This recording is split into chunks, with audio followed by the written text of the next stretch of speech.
In a world where carbs are your enemy, you need one man to help you fight your battles. That man is Jimmy.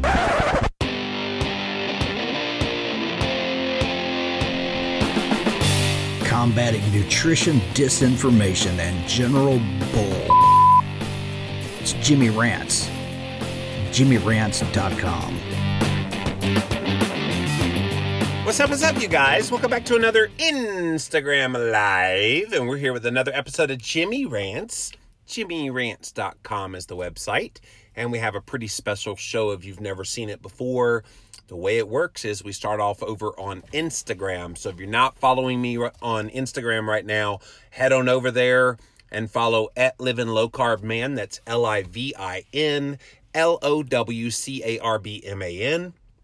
You can engage in the content live, just like all these people are doing right now. If you missed the live, it's all good. We have hundreds of people daily watch the replay on Instagram. So thank you if you're watching this on the replay. Then we pop them over after 24 hours because they do disappear from Instagram. We pop them over onto YouTube. And so look up Jimmy Rants on YouTube. You can look it up also on Google. As a Google search, you will find the show. Finally, we have the best of the best moments of this here show in podcast form, because that's kind of my jam. I do podcasts. At the Jimmy Rants podcast on Apple Podcasts as well as Stitcher. All of these links, you guys, are at JimmyRants.com. Today's Jimmy Rants is another one of these articles that I found online. So this one is titled, "Is the Keto Diet for You?" And that lady right there, her name Teresa Farrel. She is a weight loss counselor. Okay? So I wanted to see some of the things that she talked about in this article, all about whether the keto diet is for you. You know, weight loss counselor, she should be able to know how to articulate the good, the bad, and the ugly with keto, right? Let's see how she did.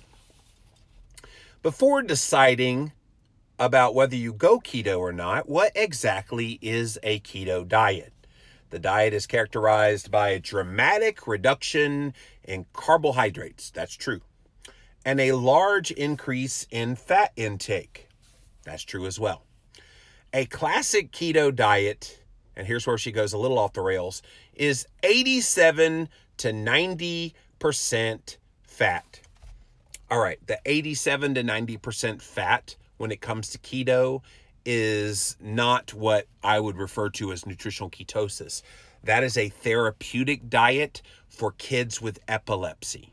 So 87 to 90% fat would be what's considered the ketogenic diet. And it's actually a treatment protocol for kids with epilepsy. Most of us in the nutritional ketosis realm would generally say a fat intake somewhere around 60 to 80-ish% fat is typically for nutritional ketosis. So correction there. The other 10 to 13% being a combo of protein and carbs. So again, for epileptic children controlling seizures, she's exactly right. For general nutritional ketosis, carbohydrates will stay under 50 grams total carbs a day. For most people, much less than that.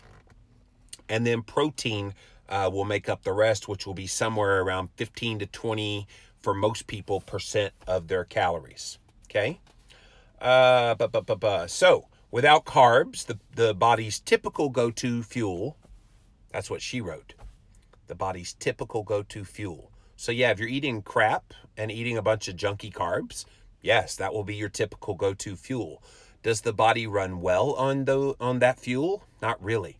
What it runs well on is fat and ketones. So it's only the typical because our diet is flooded with carbohydrates. Back to the story. The body goes into ketosis, where the liver breaks down fat for energy. Most people try the keto diet to try to lose weight and or improve their blood glucose and sugar control. There is evidence that this diet will work for those purposes. So at least she acknowledges it's good for weight loss, it's good for blood sugar control, and improving those numbers. However, the bulk of evidence for the effectiveness of the keto diet is for people with epilepsy. Well, her version of it, where she's saying 87 to 90% of the diet being comprised of fat, yeah, your version of it is for children with epilepsy. But a lot of people can go on a really healthy version of keto and get all the benefits of keto without having to go to that level in the fat. All right, so if you're just joining us, we are going over an article, Is the Keto Diet for You?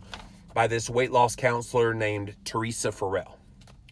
The question becomes, can you stick with a plan, a diet plan that eliminates bread, pasta, rice, beans, corn, and other starchy vegetables, fruit, milk, and sugar?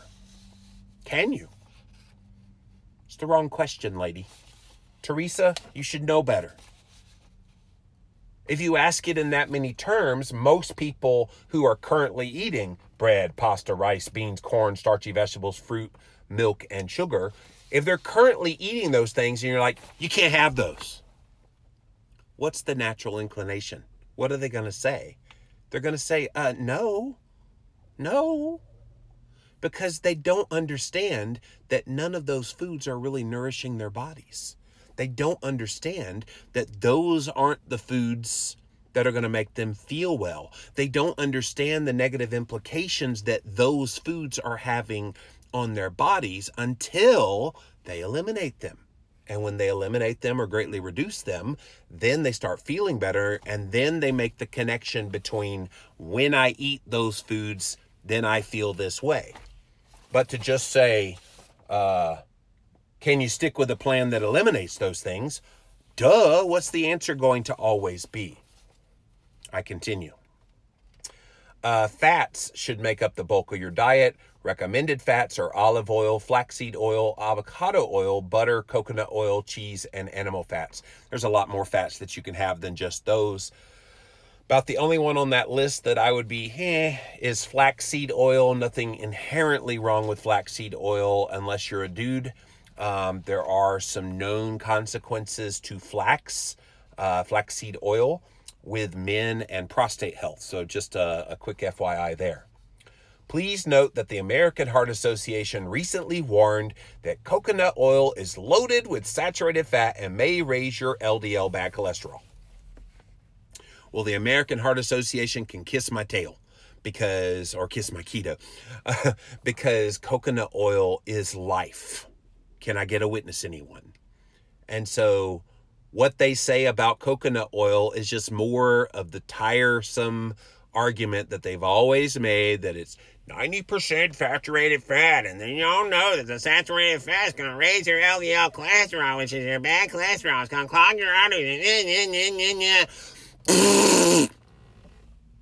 I'm so sick of that cholesterol argument because it's been thoroughly debunked again and again and again and again, and people still worry the crap about their cholesterol. If that's you right now, if you worry about your cholesterol, can I ask you why? What exactly do you think your cholesterol level is telling you about your health? This is sidebar from what I'm talking about today. If you're just joining us, thanks for being here. We're going to get back to this article in a minute. But if you still worry about your cholesterol, I have to ask you, why? Why, pray tell, with all that we know, with all that I shared in my book, Cholesterol Clarity, go get a copy of that, by the way, cholesterolclarity.com. Why do we still worry about this issue? Because we know total cholesterol is bunk. We know LDL cholesterol on your standard lipid panel is an estimated calculated number that means absolutely zero in your health. Why aren't we focusing on triglycerides? Why aren't we focusing on HDL cholesterol? If we're going to look at something that is relevant to your health, those are the numbers that are relevant. And if you want to get all fancy schmancy and take a little more fancy test to see how your lipids are broken down, run an NMR lipoprofile test and see what the particle size and the particle number is. And look at all those things. And then if you want to actually look for signs of disease, get a CT heart scan of your chest, get a carotid intima score from doing an ultrasound of your carotid arteries. Those are the things that matter. And yet you talk to this Teresa Farrel lady, and she'll tell you, oh, well, the AHA tells us we need to worry about raising our LDL bad cholesterol. Come on. Come on. All right, sidebar over. Back to our regular scheduled program, already in progress. A keto diet can be followed without the use of coconut oil. That's true. Not as pleasurably, but it could be done. Also allowed are small to moderate amounts of protein, such as fish, eggs, seafood, poultry, and meat. Yep. I don't know about small, but definitely moderate amounts of protein. Small amounts of low-carb vegetables are allowed as well, including leafy greens, broccoli, cauliflower, Brussels sprouts, cabbage, cucumbers, celery, tomatoes, peppers, zucchini, and herbs. All of those are really good on a ketogenic diet. While there is no calorie counting involved, carbs need to be carefully tracked to maintain the state of ketosis. I don't know about carefully tracked. When you're only eating like 20 grams total carbs, it doesn't take long to add those up and you're at 20. So I don't know what she means by carefully tracked. I guess what she's referring to is not letting yourself get too many of them. All right, here's the part where I wanted to talk about on this Jimmy Rants today that really got me. In my weight loss counseling experience, a significant decrease in any macronutrient group, including carbs, fat, and protein, is very difficult for most people to follow long term. And numerous studies have shown that what's most important for long-term weight loss success is adherence. So I have a question back to you guys, because most of you guys watching me on this Jimmy Rants, you eat keto, you eat pretty low carb, you eat pretty clean. Would you say that keto improved or worsened your adherence to the diet? In other words, because you've eliminated greatly in your diet carbohydrate in the form of sugar, grains, starches, that kind of thing, because you've reduced it pretty low as compared to the standard American diet, do you find it makes it harder to stick with or easier to stick with the diet? And I think overwhelmingly, most of you would probably say that you have seen keto greatly improves diet adherence. And yet somebody needs to tell that to this Teresa Farrel lady. I'm sure she's a sweet lady, but she's so stupid when it comes to this topic, because she's saying in her weight loss counseling experience that a significant decrease in any macronutrient group, which is what a ketogenic diet is, you're significantly reducing carbohydrate intake to a level that maybe was around 250 to 300 grams of carbs, and now you're doing about 20 to 50 grams of carbs. That is a significant reduction. And these so-called numerous studies show for long-term weight loss success is adherence. I don't know about you, but I'm eating zero carbohydrate right now in this keto carnivore experiment that I'm doing. Zero, none. So you can't more greatly reduce than zero. And I could literally see myself eating this way for the rest of my life. I could. Will I ever eat vegetables again? Of course I will. But I could, at this point, if I made the decision, completely eliminate that whole category of food from my diet, and it would help me adhere to it. What I want to ask her back is, what is it about eliminating carbohydrates that she thinks would make it too hard to stick with, where the adherence would not be great? I'll tell you what adherence was not great. When I tried to eliminate fat from my diet, and I ate basically in 1999 a no-fat diet. No fat. I mean, literally 10 grams or less a day of fat.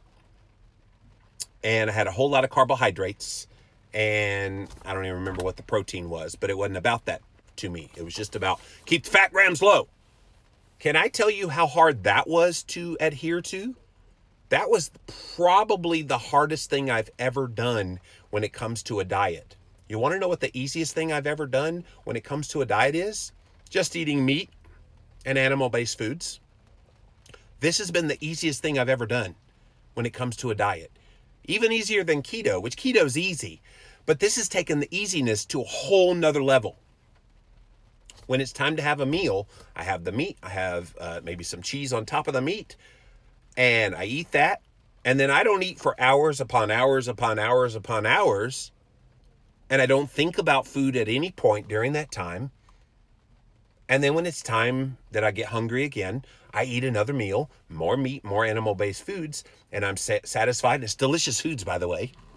And I'm satisfied eating that. And then I don't think about for hours upon hours upon hours upon hours about food at all in the interim. Juxtapose that to 1999 when I did a no-fat diet 20 years ago. And I was always thinking about food. I was always hungry. I was always miserable. So for her statement of a significant decrease in a macronutrient group is very difficult for most people to follow long term, I would agree with you if you cut out all fat. I would not agree with you if you talk about cutting out all carbohydrate. And of course, you don't want to cut out all protein because you need protein. Generally, for most people trying to lose weight, I don't recommend diets that are very high or very low in specific macronutrient groups. Why?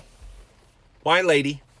Why would you not want to, regardless of the macronutrient makeup, why would you not want to have people find the plan that works for them?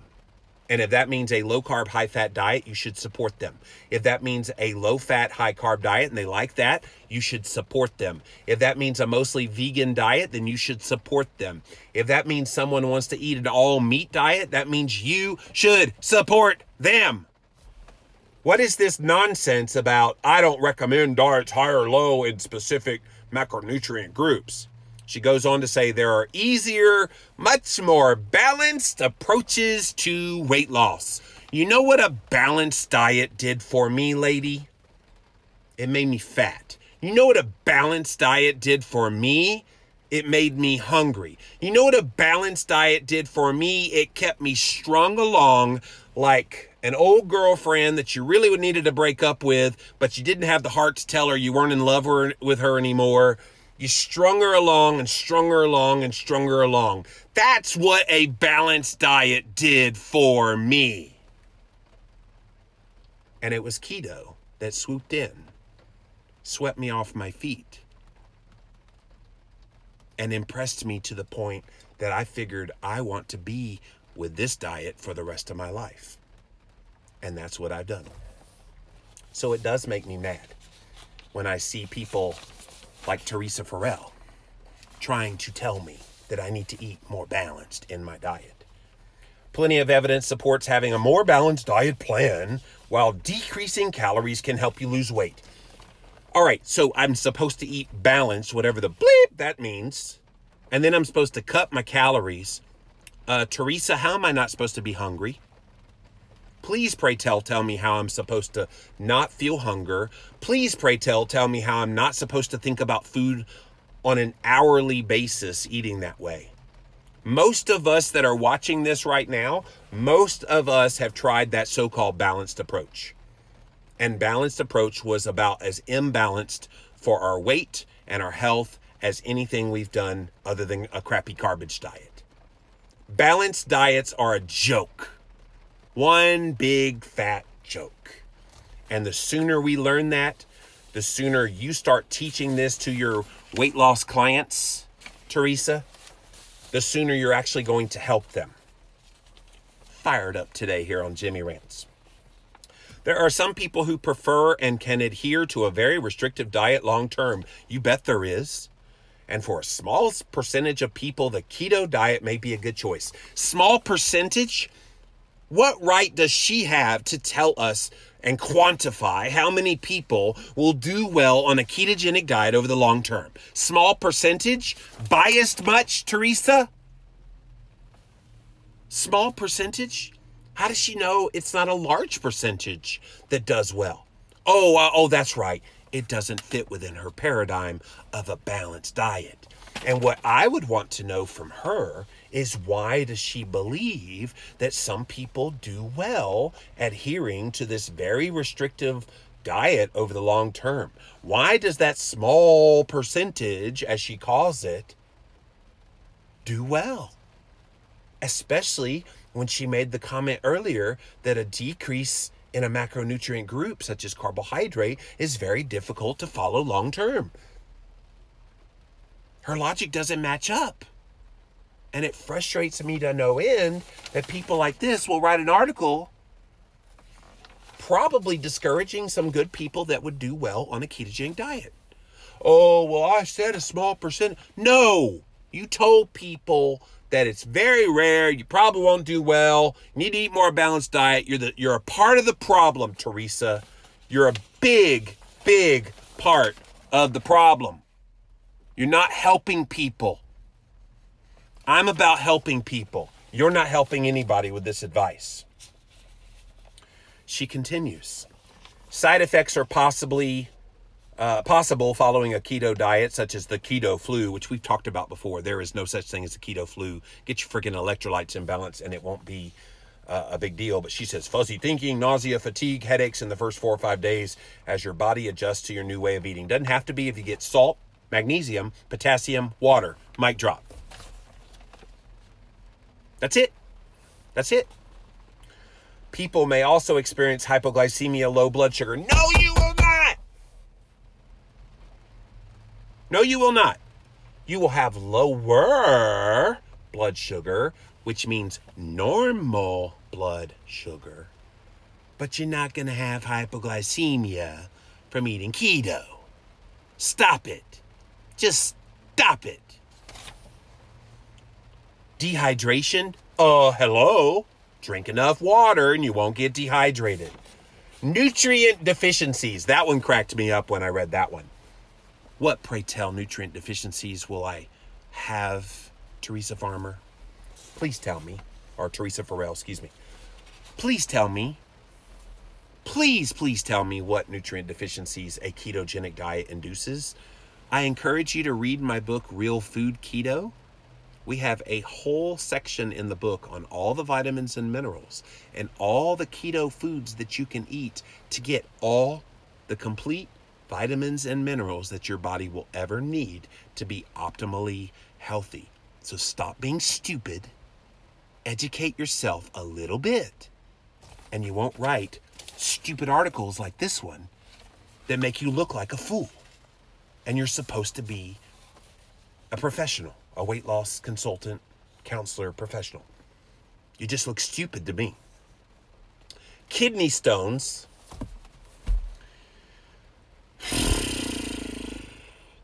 Kidney stones develop when you eat on keto. When you eat a ketogenic diet and then you decide to go off plan. Did you know that?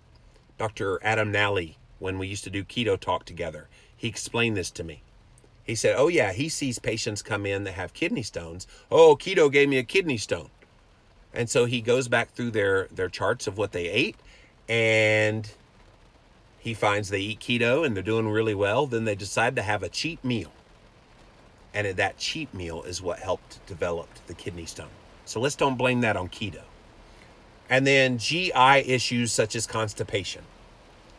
Again, salt, water, and you're not going to have constipation. GI issues have little to do with the ketogenic diet. You may have some gut dysbiosis going on or some other gut health issue going on. So let's not blame that on keto either. Vitamin and mineral supplementation is recommended. Perhaps if you need to shore up some various areas of your life. Some people take a vitamin D supplement, for example, and other kinds of supplementation. And she did say there are pre-made ketogenic specific vitamins available. I have a company that makes a ketogenic specific vitamins. The company's called Keto Living, ketoliving.com, by the way. We have a multivitamin that is specifically designed for ketogenic dieters, and it can help shore up any areas where the food might have left you without. So that is what she said in the article is the keto diet for you. And again, this Teresa Farrel, again, probably a very nice lady, but she's very stupid when it comes to the ketogenic diet. And I wish she wouldn't put out this kind of dribble to discourage people. So this was published in the Bernard Dispatch. So I guess that's a local newspaper somewhere.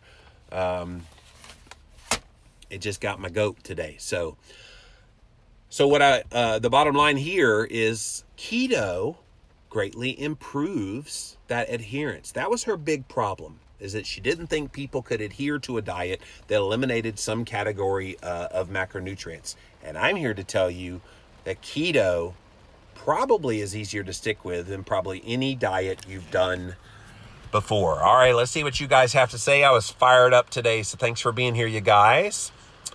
Jesse's with Stephanie Holbrook. Hey, guys, how are y'all? All right, she has a pasta face. Uh-oh. Don't go there, Alberto. That's not nice. Don't do that. Grandma does keto. I have epilepsy, not a child, but my ratio is around 80 to 82% fat, the rest protein and trace carbs. Everybody tweaks it for their needs.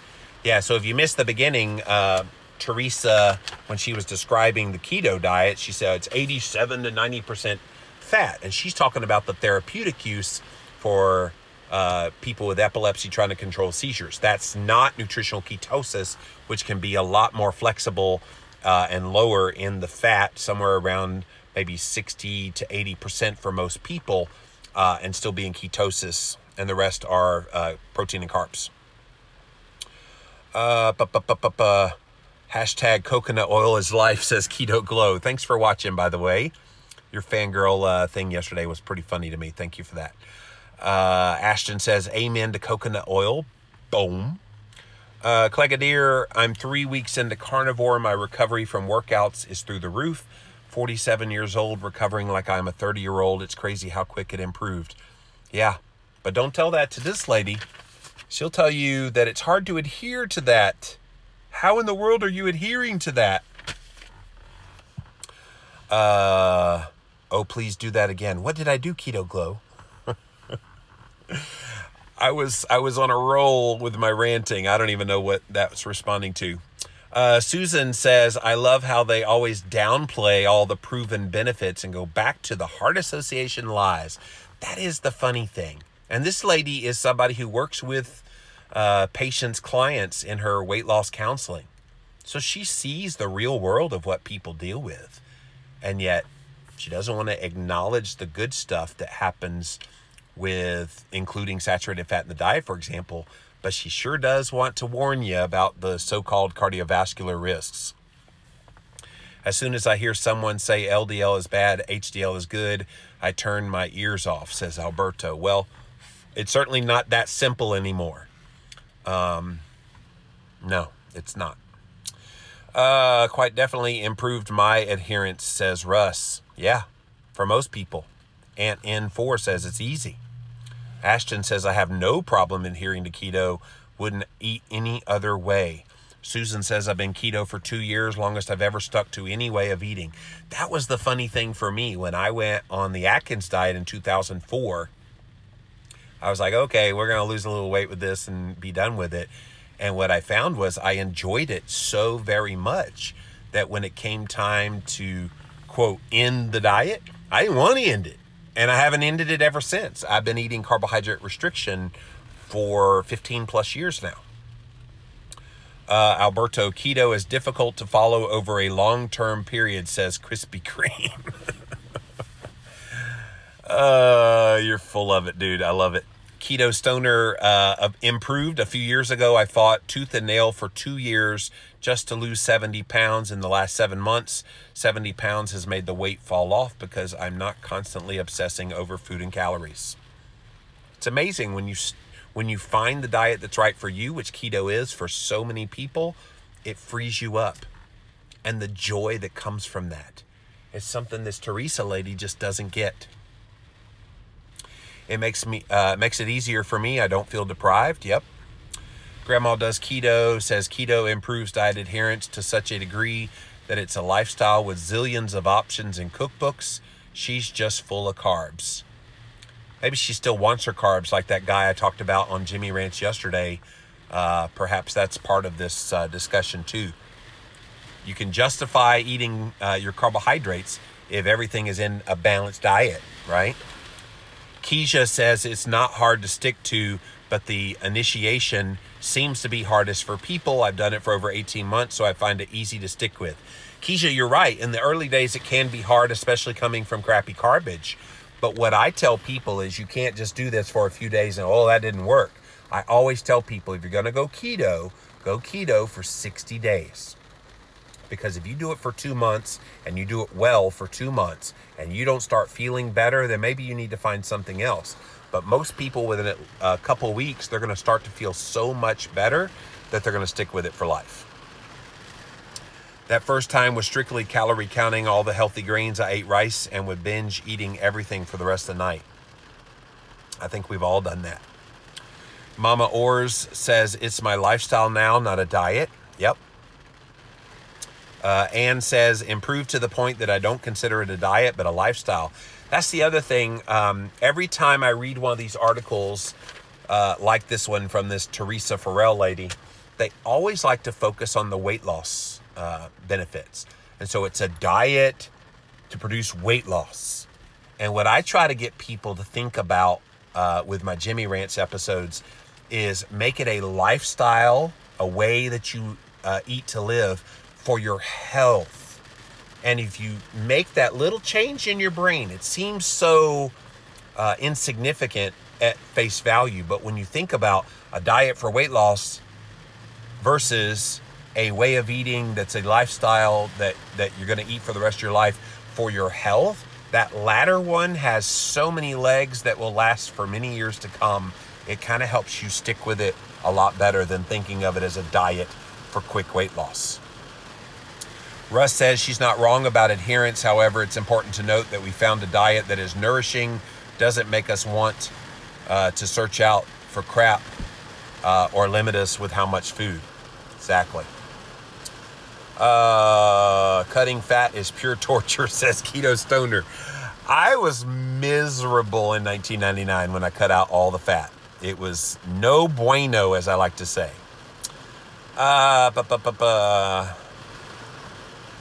Only if processed foods counts as a macronutrient. Yeah, I will cut out that whole category of food known as processed foods. They're gone. She needs to look up Dr. David Diamond. Yes, Patty, David is a good friend of mine, and he has a hypertriglyceridemia genetic predisposition for high triglycerides. He's been on my podcast many times, but I had him on over a decade ago talking about how he lowered his high triglycerides by carbohydrate restriction. So he eliminated a whole category of food and got his health in order, his lipid health in order. Empirical Wellness says the standard American diet is technically balanced. Yeah, you get plenty of fat, protein, carbs, all kind of stuff in there, that's for sure. Preach it, Jimmy. Balanced diet makes me sick, constantly bloated and tired and inflamed, says Beth. Yeah, I think for most of us, that is the way, that is what it does. Live and listen healthy. Words like balance and moderation are so overrated. Yeah, I have railed against both of those words since I started blogging 15 years ago.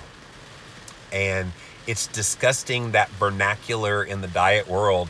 Oh, just eat everything in moderation. Eat a well-balanced diet. There's no reason to go to great extremes by cutting down your carbs so much. And blah, blah, blah, blah, blah, blah, blah. And I'm going, okay, if all of that worked and we all did it obediently, which we all have done those things obediently, why aren't we all ultra thin? Why aren't we all ultra healthy?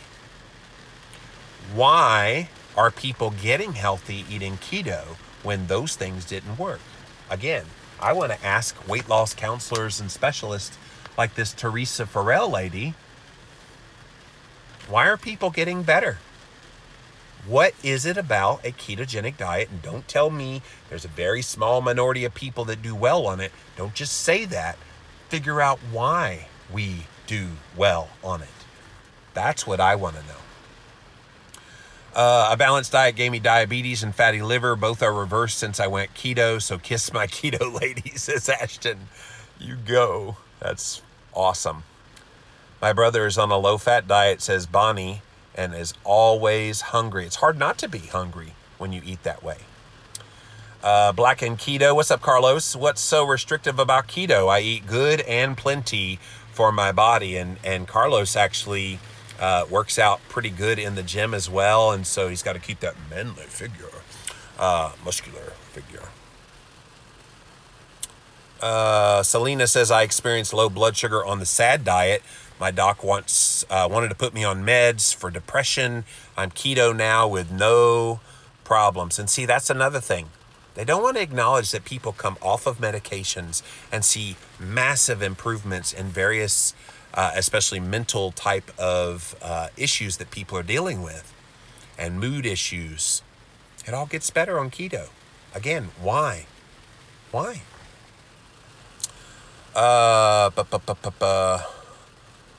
She had a agenda to push and scare tactics, says Bonnie Lene. And again, I think she meant well, but I just don't think she's educated well enough about keto to be writing a whole article all about, is the keto diet for you? I think what she should have said is my cockamamie view of keto right for you? Because this is her worldview. And anytime you read one of these articles, you guys, anytime you look at these articles, I want you to think about, okay, they're telling us what they think about keto. And I'm always using these articles like this to say, okay, how can I refine my message so when I'm communicating keto to other people, what can I say that will counter some of that nonsense? It's why I come on here and I do Jimmy Rants, countering a lot of the stupidity that's out there. And this is a whole lot of stupidity, you guys. I've seen worse than this, but this one was pretty bad. But I love getting articles like that because you see this is what they really think. And if that's what they think, then it helps us hone the message even more so that when we communicate it to friends and family and coworkers and whoever's interested, you now have a better footing for how to respond. Hello, Leah. Nourishing Conversations is here. Great rant, Jimmy. Thank you for that. 10 months keto strong, says peace, love, and bacon grease. I can't imagine going back to the sad way of living. None of us can. First 3 days were hard, but the food is so good and the results so huge beyond weight loss. So why would you quit? Exactly. Fat is fat says, embrace the fat. It's delicious. And that's the other thing. Teresa talked about adherence and how it's hard to adhere to any diet that would eliminate a category of food. But what are you eliminating? You're eliminating the biggest culprit in spiking your insulin, carbohydrates. You're eliminating the biggest culprit in raising your blood sugar levels, carbohydrates. You're eliminating the most palatable foods in the food supply. Most of those carbohydrate-based foods are what I would call food-like disease agents. They're not nourishing your body at all. And so those are all carbohydrate-based foods. So when you replace those carbohydrate-based foods with real, natural, whole food-based fats, you get a satiation that's never been there before. You get a palatability that's never been there before.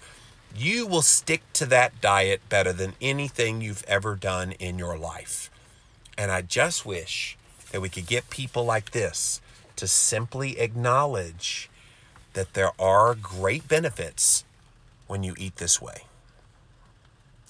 Seema Ruby says, I make delicious food on keto tonight for dinner. Chicken drumsticks in the air fryer, homemade coleslaw with no deprivation. Sounds yummy. If people who can sustain it so small, why is it that everyone knows about it? If it was so hard, it would be unpopular, don't you think? Exactly, Susan. And yet keto is the most popular diet in the world right now. You can very easily go back to your old ways. You just got to stick with it. Exactly, Layla. That is the point. You want to stick with it for life. Kitty Caddick says, weight loss specialists will lose their jobs if they do their job right. Yeah, there's nobody that has any issues that needs counseling for weight loss. Why would they? I see what you laid down there. I'm picking it up. Bullock in 2018. Let's all look this lady up on Facebook and give her some facts. Spell her name, please. I don't want you to be ugly to this lady. Because, again, she's probably a very nice lady. But Teresa Farrel. You can certainly look her up and certainly send her a copy of this Jimmy Rants when I post it to YouTube. I think it would be eye-opening for her to hear from people like me who could articulate where she's getting it wrong. My daughter is sick. She loves bacon. She always says she loves the fatty part. She's just like her mama, says Keisha. You've raised a good one there. I keep cooking keto food for my friends and family, and when they see my results, they'll get it, says Keto Stoner. Exactly. All right, guys, so the bottom line in this Jimmy Rants is keto greatly improves diet adherence. And so when you see people like this Teresa Farrel put out an article, is the keto diet for you? And she tries to scare people away from it and says, oh, you can't really stick with it. You want to bet? You want to bet?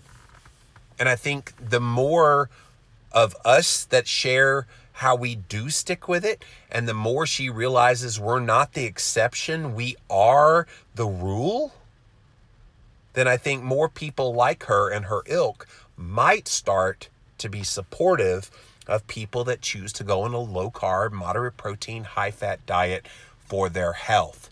She wants to focus on a diet for weight loss. We talk about eating a lifestyle with this keto thing for health gain. That's it for this episode of Jimmy Rants. JimmyRants.com is the website. As always, head on over to Instagram. That is where we start this show. We do a couple of lives every single day. At Living Low Carb Man is my moniker there. LIVINLOWCARBMAN. Once you're there, you can engage in the content live, just like all of these awesome people did here today. Thank you guys for engaging in the content. You can also watch it on replay for up to 24 hours. After 24 hours, it does disappear. We throw all the past episodes up on YouTube. So go find me on YouTube, type in a keyword Jimmy Rants. You will find the show. Finally, we have the best of the best moments in podcast form of this show. The Jimmy Rants podcast is on Apple Podcast and Stitcher. JimmyRants.com is the website.